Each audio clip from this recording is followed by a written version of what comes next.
Entidad bancaria. Vigilado Superintendencia Financiera de Colombia.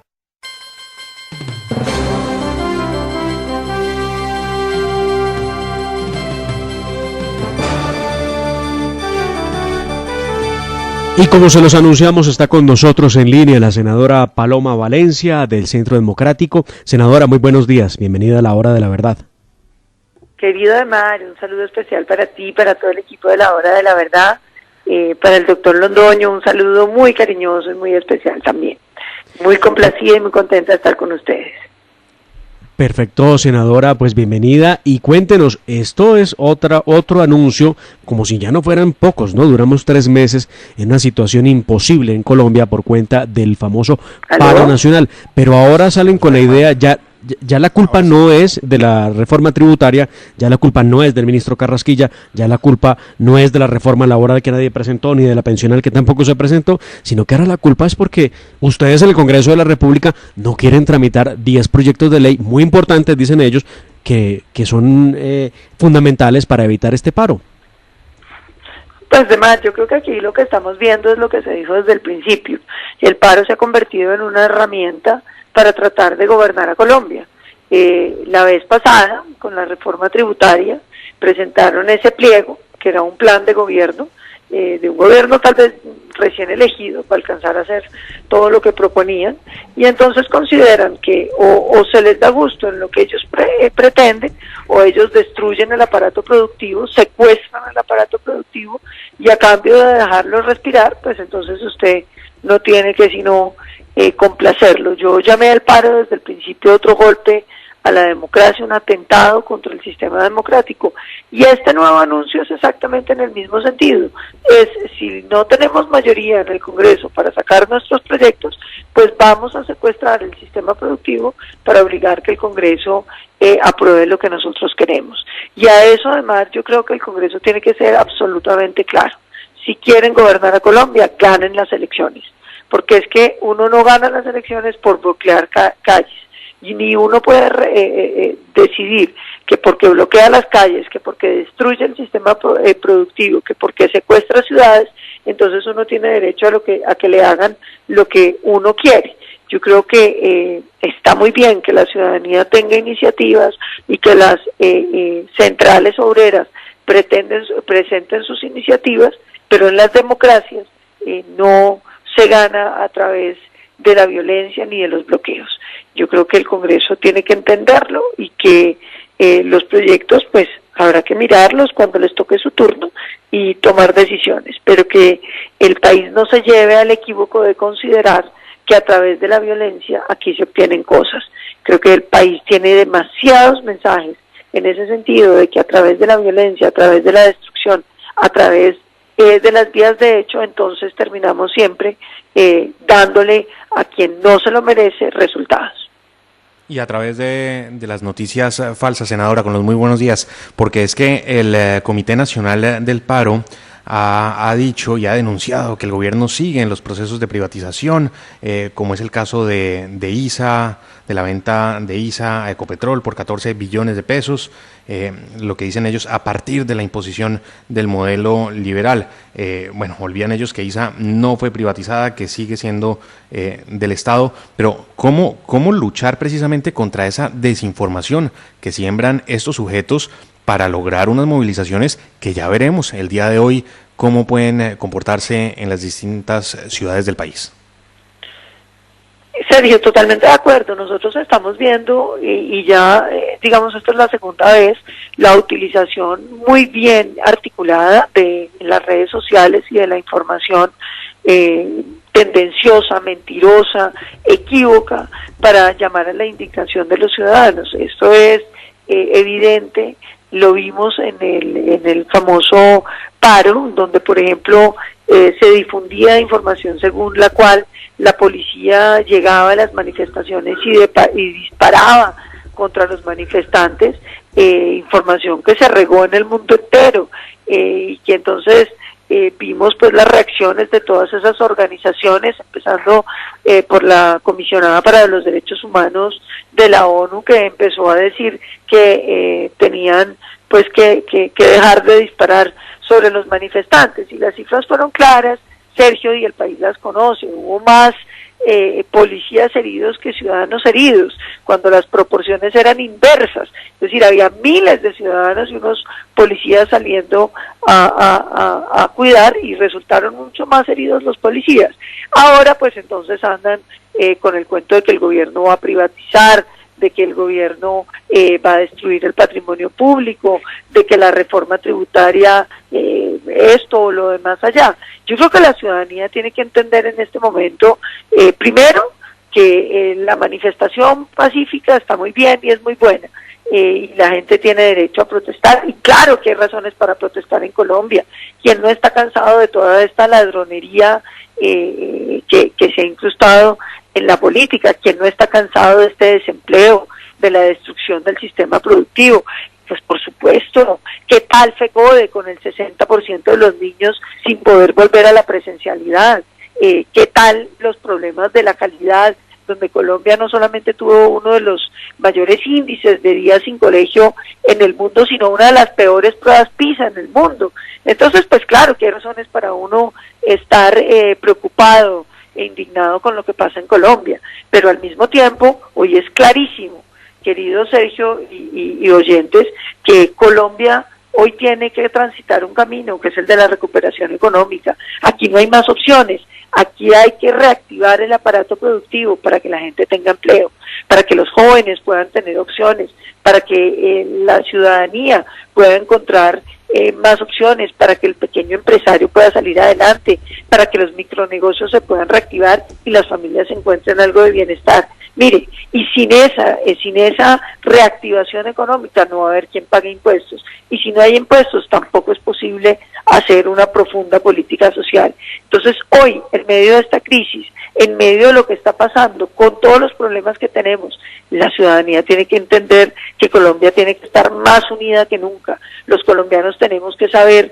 que hay que defender el sistema productivo, que hay que prender los motores de la productividad para que podamos salir adelante. De manera que uno sí se duele de que haya algunos colombianos que en semejante crisis, que con semejantes problemas, estén pensando en cómo causarle más tropiezos a los colombianos que ya bien pobres, bien desempleados que están. Senadora, ¿pueden afirmar, como lo están haciendo los del Comité del Paro, que su excusa obviamente es el trámite de los proyectos, de los 10 proyectos que presentaron, que están llenos de anhelos, porque más allá de ser reales, están llenos de anhelos?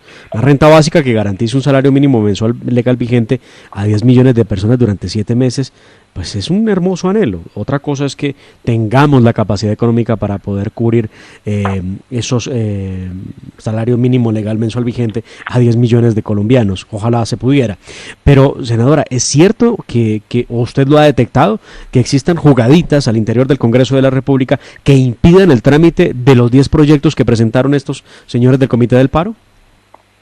Yo no he visto ninguna jugadita ni nada por el estilo. Lo que pasa es que el Congreso tiene unos ritmos y las cosas van presentándose, y uno tiene que hacer mucho lobby, querido Edmar, para que los proyectos de uno entren.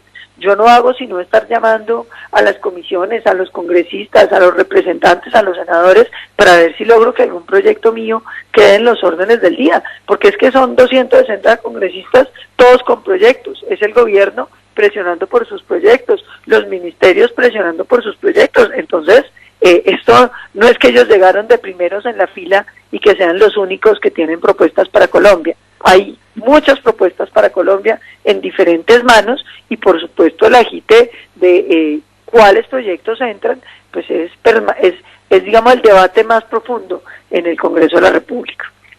Y no caigamos en equívocos, porque es que no fueron ellos los que presentaron esos proyectos. Ellos, como cualquier ciudadano, no puede llegar al Congreso a presentar proyectos así como así. Se podría recogiendo un montón de firmas que ellos no fueron capaces de recoger en las calles, por lo que tuvieron que acudir a sus amigos congresistas para lograr introducir esas propuestas. ¿No deberían más bien acudir ante esos congresistas que radicaron los proyectos para pedirles cuentas por el trámite de los mismos, en vez de entorpecer la vida de todo un país? Claro, Sergio, tú lo has dicho, es exactamente eso. Es decir, la ciudadanía no tiene iniciativa legislativa, la tienen los congresistas, algunas entidades, que en mi opinión además es excesivo porque ninguna entidad debiera tener facultades de presentar proyectos de ley, y el gobierno nacional. Ellos lo presentaron a través de algunos partidos que son minoritarios en Colombia y por supuesto pues tienen un trato de los proyectos minoritarios, porque es que para eso son las mayorías. Las mayorías son para representar a las mayorías que votaron.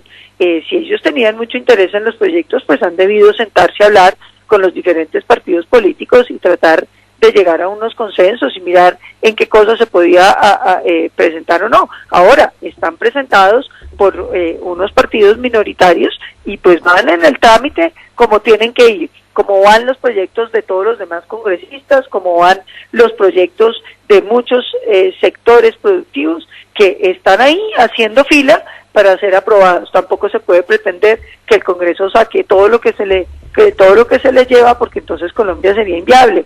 El primer proceso del Congreso en sus mesas directivas es la decisión de la agenda legislativa y de qué es lo que se pone en consideración de comisiones y plenarias. Y yo creo que en esto pues hay que también ser muy claros. El Congreso no puede ser un poder que se deje presionar. Para eso son poderes autónomos e independientes. La gente quiere un proyecto, bueno, una determinada gente lo quiere y habrá otros que entendemos que la situación fiscal del país no da para eso y que seguimos pensando que lo que se necesita es la ampliación del ingreso solidario y la estabilización de los programas que garanticen el subsidio a la nómina y que garanticen hoy el crédito barato para los pequeños microempresarios y para los micronegocios colombianos. Yo creo que esas son las cosas urgentes. Yo no le quitaría un solo peso del subsidio a la nómina, de los salarios mínimos para llevarlo a una renta básica universal. No le quitaría un solo peso a los recursos que deben estar destinados a financiar a los microempresarios para una renta básica universal. Yo creo que aquí hay que entender que se necesitan plata, no solamente para quienes están en la pobreza, pero también para el aparato productivo que necesita salir adelante, porque ese es el que nos va a generar empleo que necesitan los jóvenes, empleo que necesita la ciudadanía, y ese es el sector productivo que después paga impuestos para hacer la política social. Bueno, senadora, y hay un tema que no podemos dejar pasar por desapercibido, y es que recuerde usted, tanto el Consejo de Estado como la Corte Constitucional emitieron dos fallos en el mismo sentido respecto de la necesidad de hacer realidad las famosas curules para la paz. Y lo que llamaba la atención es que una de las corporaciones había dicho que el tema de las curules de la paz tenía que arrancar desde el 2018 al 2022 y luego el 2022 al 26, pero la otra, que fue la que se le halló la razón, se decidió que fuera del 2026 al del 2022 al 2026 y luego el 2026 al 2030, creando los dos periodos que tienen esas famosas 16 curules para las víctimas del conflicto armado, como lo establecieron en La Habana, Cuba, en el acuerdo firmado con las FARC.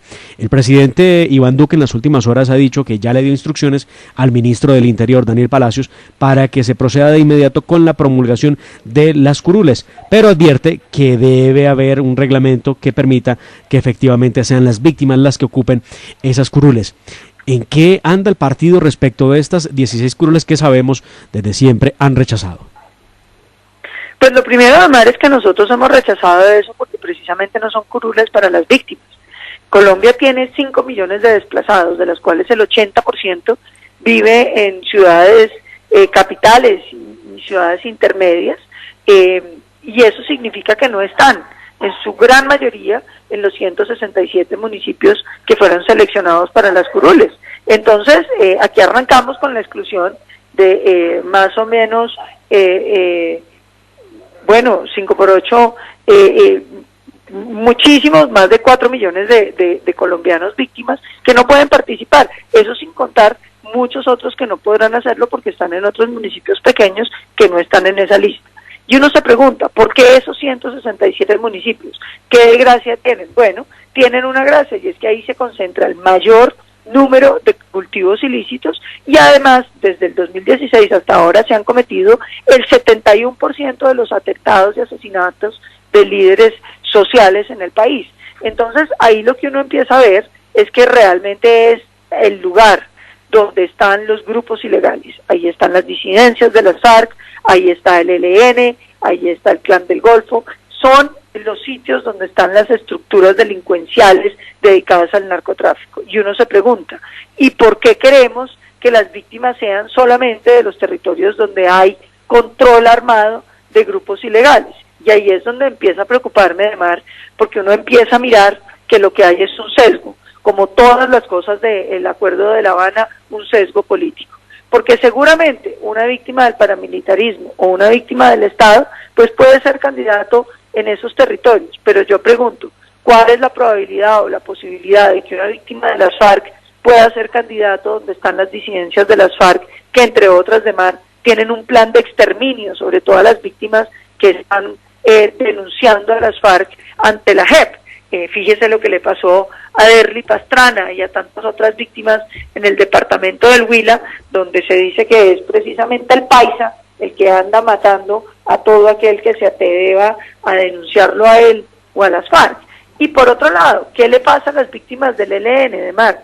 ¿Qué pasa si una víctima del ELN quisiera aspirar y resulta que en esos territorios está el ELN? Entonces aquí lo que hay es un diseño para impedir que las víctimas de las FARC, que las víctimas del ELN puedan participar, porque evidentemente ellas van a tener de facto una imposibilidad real de hacer política, por un lado. Pero por otro lado, además, ¿qué pasa con las víctimas que no viven en esos territorios? Por ejemplo, el general Mendieta, que fue secuestrado, torturado pues infamemente durante tantos años y ahora no puede ser representante de las víctimas.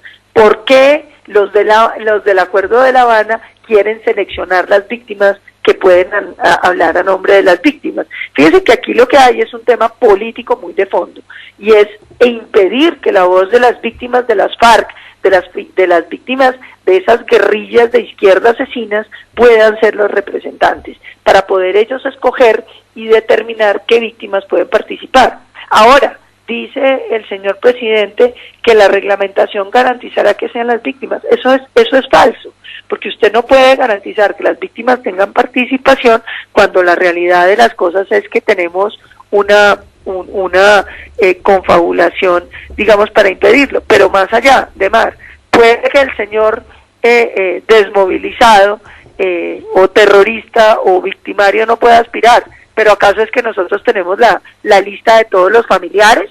¿Qué pasa con los hijos, con la esposa, con la hermana? ¿No será que van a lanzar, son los parientes de los desmovilizados en los territorios donde ellos tienen control? Yo creo que aquí hay unos temas muy de fondo.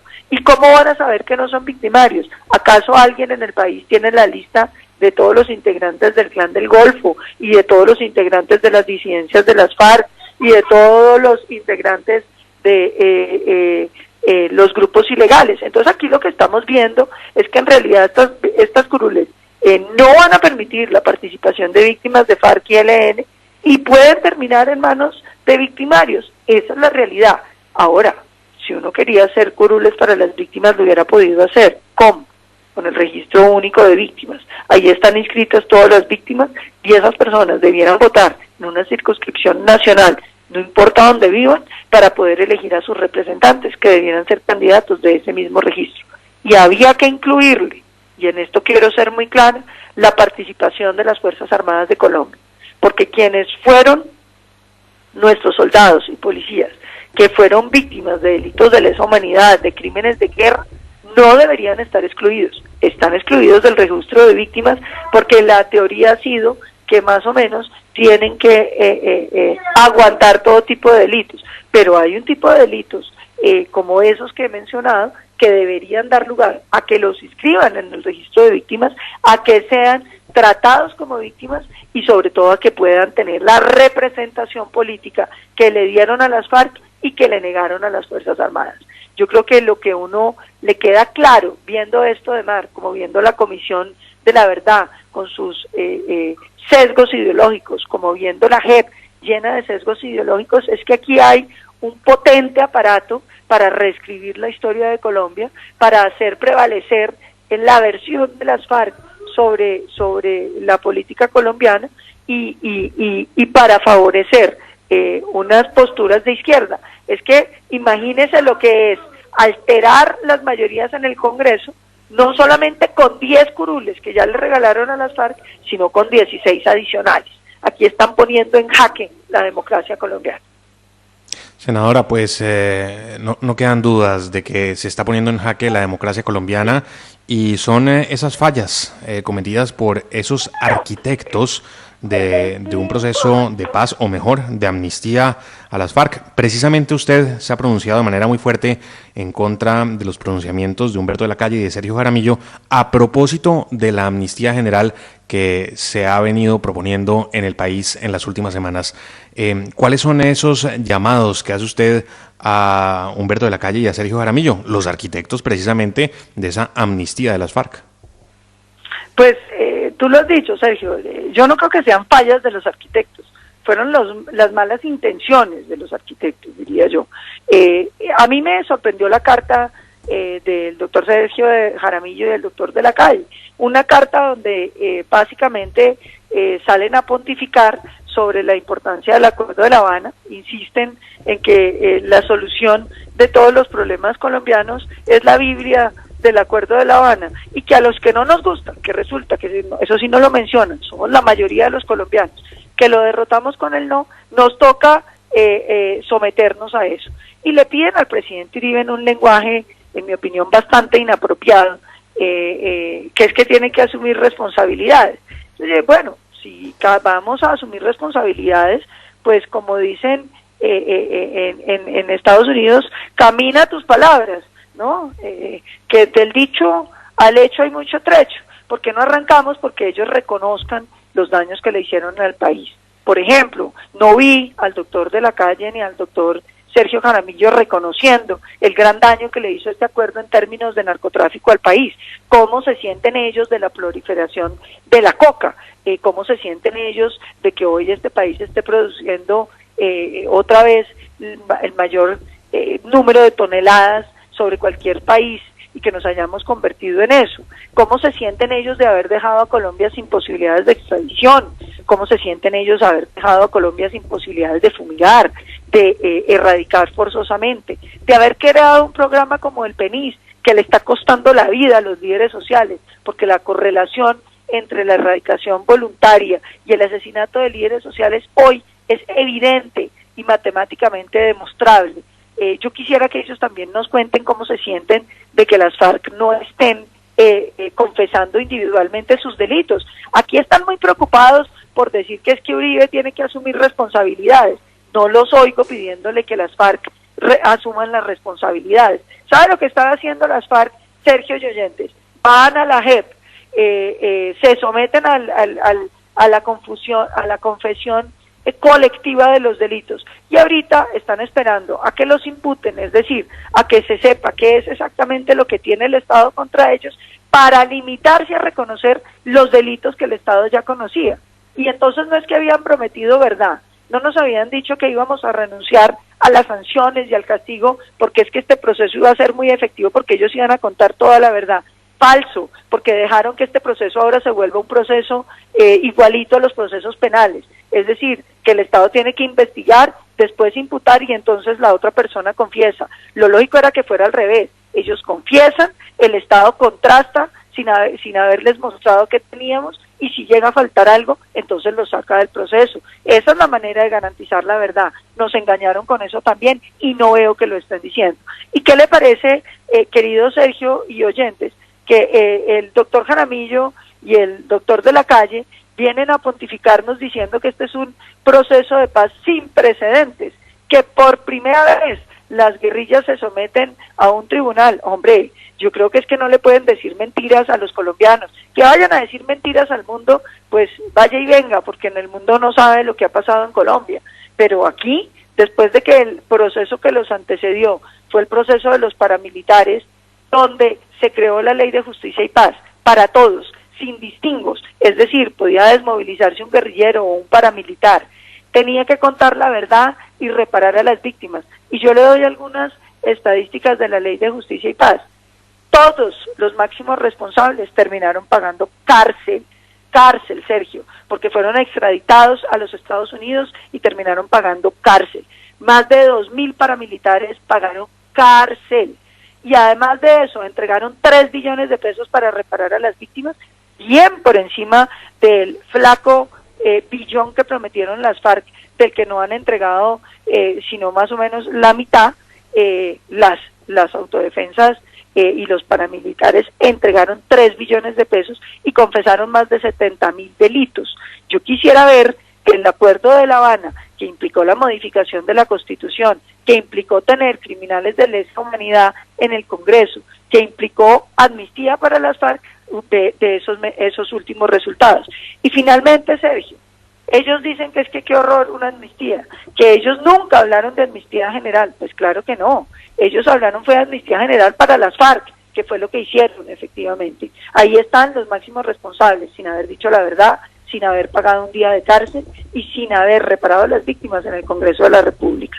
Y entonces ellos parecen no reconocer el gran problema en que quedó Colombia, donde por un lado usted tiene que los peores crímenes que se han cometido no se sancionan y eso genera un problema de legitimidad en la aplicación de la ley.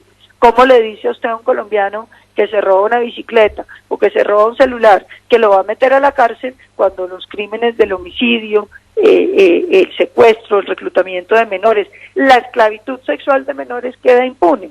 Hay un problema aquí muy grande. ¿Y qué le parece? Que los genocidas que reconocen, por ejemplo, delitos de lesa humanidad, puedan tener delitos políticos, mientras ese ciudadano que por robarse un celular termina condenado, no puede tener derechos políticos. Yo veo que el doctor de la Calle y el doctor Jaramillo no han entendido el problema de legitimidad en la aplicación de la justicia que crearon con ese acuerdo de La Habana, porque se dedicaron a darle impunidad a unos, manteniendo condiciones injustas para el resto de los colombianos. ¿Qué es lo que está diciendo el presidente Uribe? Hombre, mire, si aún mala la impunidad, pero ya se la dieron a esta gente, entonces ¿qué hacemos con el resto de los ciudadanos? Vamos a tener que mirar si lo que hay que hacer es una amnistía general, si se le dan unos subrogados penales a unos ciudadanos por delitos que no sean de lesa humanidad, que se busque también y al mismo tiempo una mejor solución para las Fuerzas Armadas de Colombia. Sergio, ¿qué es eso de que mientras los terroristas de las FARC todos quedaron libres, los hombres de las Fuerzas Armadas siguen estando procesados, siguen estando encarcelados y no hay una solución de fondo frente a lo que se puede hacer para ellos? Yo creo que nosotros no podemos permitir que estas injusticias continúen y hay que buscar mecanismos para una solución de fondo para las Fuerzas Armadas de Colombia. Uno no entiende porque el doctor Sergio Jaramillo y de la Calle, que llaman a la reflexión, más bien no reflexionan ellos en torno a cómo solucionamos el problema del resto de los colombianos, que también somos colombianos, que no seamos terroristas como las FARC, pero eso no puede significar que no se nos trate como parte de este contrato social. Y la última reflexión, Sergio, sobre el discurso escrito del doctor de la Calle y del doctor Jaramillo. Llaman a la no polarización.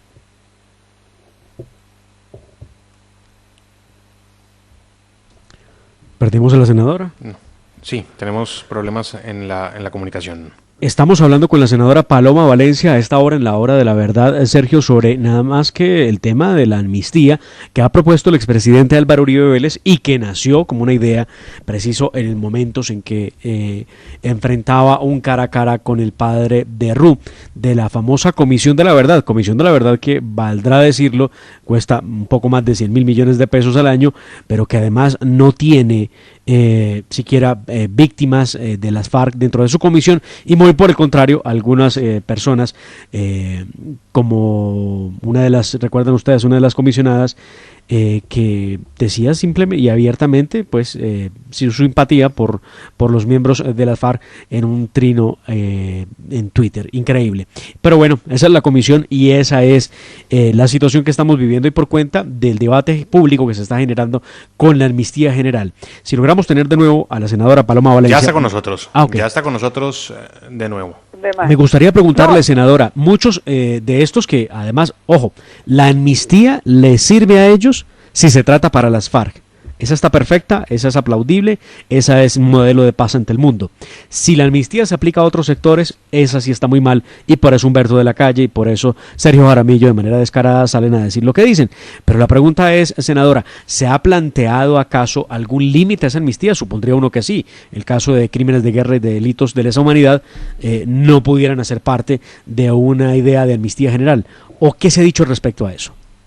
Claro, ni los delitos de guerra ni los delitos de lesa humanidad podrían hacer parte de esa amnistía. Pero además, permítame además decir lo siguiente, es que aquí el gran tema de fondo es cómo uno logra que el Estado cobre legitimidad. Un Estado que parece tener los ojos cerrados para uno y abiertos para otros. ¿Qué es lo que le pasa al doctor Humberto de la Calle y al doctor Jaramillo? Que ven el país como si solo las FARC existieran, como si el único problema de Colombia fueran las FARC. Hay que decirles que superen a las FARC, que hagan política sin las FARC, que arranquen a pensar en el resto de los colombianos, en los colombianos que también existen. Y ahí hay una cosa que yo creo que era lo que primero quería decir, una cosa que a uno le preocupa, este centro que es echándole piedras a los otros para decir que echar piedras está mal, excepto uno que le echa a los dos, ¿no? Pues hombre, la polarización del centro la he llamado yo. Pero lo de fondo de mar es lo siguiente, aquí lo que subyace el discurso de el doctor de la Calle y el doctor Jaramillo es lo siguiente, y es: ¿por qué a las FARC hay que darles un tratamiento privilegiado que no tienen el resto de los colombianos? Y entonces ellos intentan, no, porque no los hemos podido derrotar. Bueno, pero eso mismo puede decirse del Clan del Golfo y de muchas estructuras criminales. Entonces dicen, no, en el fondo es porque hay un delito político. Y yo creo que los colombianos no podemos sino empezar a mirar lo que significa el delito político. El delito político es el abrigo que le ponen a la violencia de izquierda. Porque acuérdese que solamente la izquierda puede cometer delito político. Y lo digo porque cuando se intentó darle tratamiento de delito político a los delitos de los paramilitares, la izquierda fue la primera que dijo que no podía hacer ese delito político, que si uno estaba del lado de las instituciones y de la legalidad, pues eso no era delito político. Que para hacer delito político uno tenía que querer tumbar el gobierno y por lo tanto es un delito que solo puede cometer la izquierda. Entonces, ¿en qué consiste lo que dice la Constitución? Que hay una justificación casi que ética para un tipo de crímenes. ¿Cuáles? Los que se cometen con las intenciones políticas. Es como que en Afganistán ahorita dijéramos, no señores, todos los delitos son graves excepto los que se cometan a nombre de la religión. Entonces usted legalizaría todos los crímenes de los paramilitares. Eso exactamente es lo que nos hacen a los colombianos. Aquí nos tienen legalizados los crímenes de las guerrillas de izquierda para decirnos que hay muertos, hay crímenes altruistas, que esos crímenes se cometen para servirle a los colombianos. Yo creo que llega el momento donde los colombianos tenemos que bajar de la Constitución ese delito político. No puede haber una justificación para las violencias. Todas las violencias son malas y todas las violencias tienen que ser atacadas por el Estado y tienen que ir a la cárcel. Hay que acabar con ese discursito de que aquí la izquierda tiene derecho a ejercer violencia contra los colombianos, porque fíjense en lo que deriva eso. No solamente la impunidad de las FARC, sino también ahora, lo ha dicho el senador Gustavo Petro, los de la primera línea, los que volvieron pedazos a este país, que tensaron cables para cortar cabezas, los que bloquearon el sistema productivo, los que secuestraron las ciudades colombianas, son delincuentes políticos, porque eso era más una azonada que cualquier otro delito. Entonces, a través del delito político, nos quieren ahora implantar el vandalismo como mecanismo útil para la protesta social, aceptado para la protesta social, y después metiendo conexo, como metieron en el Acuerdo de La Habana, el narcotráfico, el secuestro, el reclutamiento de menores, la violencia sexual. Todo termina debajo de ese abrigo maravilloso que se inventaron, que es el delito político. De más, Colombia debe tener un propósito en estos años. Hay que sacar de la Constitución el delito político. No hay violencias buenas. Usted tiene precisamente, senadora, un proyecto en curso sobre ese tema, eliminar de la Constitución el delito político. Y es que lo que hemos encontrado últimamente es que personajes como Gustavo Petro se ha servido del asunto para decir que lo que hay en las cárceles colombianas de estos vándalos que atacaron a la fuerza pública, que sembraron terrorismo, es una cantidad de presos políticos. Claro, es que imagínense con el discurso del delito. Mire, me pasa mucho de mar que cuando hablo del delito político, muchos ciudadanos dicen, ¿cómo así? ¿El delito que cometen los políticos? No. El delito político es un delito que se crea, digamos, con unos orígenes de creer que uno tiene derecho a rebelarse contra el Estado. Diga usted, si usted está en el régimen de Maduro, usted tendría derecho a rebelarse contra el Estado y buscar que el tirano caiga. Pero en una democracia como Colombia uno no entiende para qué necesitamos ese derecho. ¿A qué ha servido? Para que todo aquel que no le gusta lo que se está haciendo, pues considere que como no le gusta el Estado, entonces uno dice, yo quiero derrocar el Estado, entonces voy a ejercer violencia y de una vez quedo cobijado por el delito político. Porque el delito político en principio solamente es la rebelión, la sonada, pero le empiezan a colgar todos los delitos conexos. Fíjese que ahí es donde nos hacen la macabra giro. El Acuerdo de La Habana dijo que el narcotráfico es conexo al delito político, es decir, que como ellos lo que querían era tumbar el régimen y no se sentían contentos y querían luchar por el pueblo colombiano, entonces necesitaban el narcotráfico para secuestrarse. Y lo mismo dijeron sobre el secuestro con fines económicos, que era para financiarse, y por lo tanto no son delitos autónomos ni son delitos graves porque quedan cobijados debajo del delito político. Lo mismo dijeron del reclutamiento de niños y así sucesivamente le van metiendo todos los delitos, empezando por el asesinato, la extorsión, la voladura de pueblos, todos quedan debajo del delito político para que buenamente podamos darles impunidad, que no la llaman amnistía, sino que le pusieron otro nombre. Esa fue otra de las jugaditas que nos hicieron los negociadores, el doctor de la Calle y el doctor Sergio Jaramillo, y es que le dicen a los colombianos que aquí no hay injusticia, porque la gente la investigan, la juzgan y la condenan. Lo que no les cuentan es que la condena es ir a cortar el pasto o una sanción ni siquiera, senadora, nominal. Ni siquiera, vea, el otro día conversábamos con alguien que está muy enterado de cómo se manejan los temas en la JEP y a la pregunta de cómo va a ser la condena contra los máximos responsables, la respuesta fue, primero hay que esperar quiénes van a ser los máximos responsables, aunque todos lo sabemos, pero hay que esperar. Segundo, hay que ver si la víctima y el victimario se ponen de acuerdo en la forma en cómo va a pagar por el crimen, que en todo caso no será con privación efectiva de la libertad. Claro, no va a poder tener privación efectiva de la libertad porque así lo dicen los acuerdos de La Habana. Y además de eso, y ahí es donde viene la otra injusticia, a todos los delincuentes de las FARC, por todos esos delitos que ya les mencioné, les mantienen los derechos políticos. A cualquier colombiano que haya sido condenado por un hecho penal, se le pierden sus derechos políticos. Es decir, una persona que la condenaron por robarse un celular nunca jamás podrá entrar a la política. En cambio, los que cometieron el delito político de asesinato, de secuestro, de extorsión, de narcotráfico, que todo lo volvieron conexo al delito político, eso sí, pueden quedar felizmente haciendo política. No, señores, doctores Sergio de la Calle y Sergio Humberto de la Calle y Sergio Jaramillo. Aquí no se puede tratar a los colombianos con dos raseros, como si el terrorismo hubiera que celebrarlo.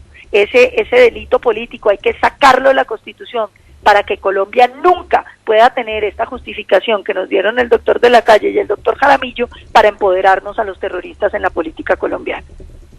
Pues senadora Paloma Valencia, fue un gusto saludarla esta mañana y tener esta extensa charla sobre diversos temas como lo son la amnistía, como lo son precisamente la disculpa del Comité del Paro para tenernos hoy nuevamente en una situación de zozobra donde ellos dicen salir a marchar por el pueblo y lo que hacen es afectar al pueblo porque bloqueando Transmilenio al que se afecta es al más humilde de los colombianos. Muchas gracias por atendernos y nos estamos hablando. De más, muchísimas gracias a ti y a todo el equipo de La Hora de la Verdad. Una última reflexión. Usted lo ha dicho en unas palabras que son perfectas. Uno no puede dejar que unos pocos colombianos lleven a la pobreza a todo un país. Yo creo que los colombianos que somos del suroccidente, que vimos cómo se tuvieron que botar 320 millones de litros de leche, cómo se murieron 11 millones de aves que tienen hoy el precio del huevo y del pollo altísimo, que hemos visto como Cali, que había sido una ciudad con muy buenos índices de desempleo, y es la ciudad con segundo desempleo de Colombia, cómo llevaron a los colombianos a tener que pagar una canasta básica cada vez más cara. No nos dejemos de unos pocos destruir el país. A Colombia hay que defenderla, aún de quienes dicen que la quieren, porque aquí a esos les está ganando más el deseo de poder, la apetencia de poder, que pensar en todos los colombianos. Muchas gracias, senadora. Un abrazo, un feliz día. Un abrazo a todos y feliz día.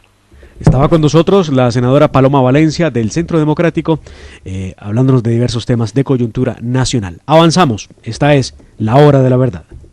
Si tienes una pequeña o mediana empresa, súmate a Banca Pymes del Banco Agrario e impulsa tu negocio. 7 de la mañana, 19 minutos. Mi empresa vende los mejores zapatos. La mía hace los yogures más deliciosos. Y la mía produce los endulzantes más saludables. Todas las pymes son diferentes, pero juntas impulsan a Colombia. Por eso el Banco Agrario creó Banca Pymes, un portafolio integral de productos y servicios y un modelo de atención especializado para que las pequeñas y medianas empresas no paren de crecer. Acércate a nuestras oficinas en todo el país. Comunícate al 018.000, 91.5000 o ingresa a www.bancoagrario.gov.co. Banco Agrario de Colombia, entidad bancaria, vigilado Superintendencia Financiera de Colombia.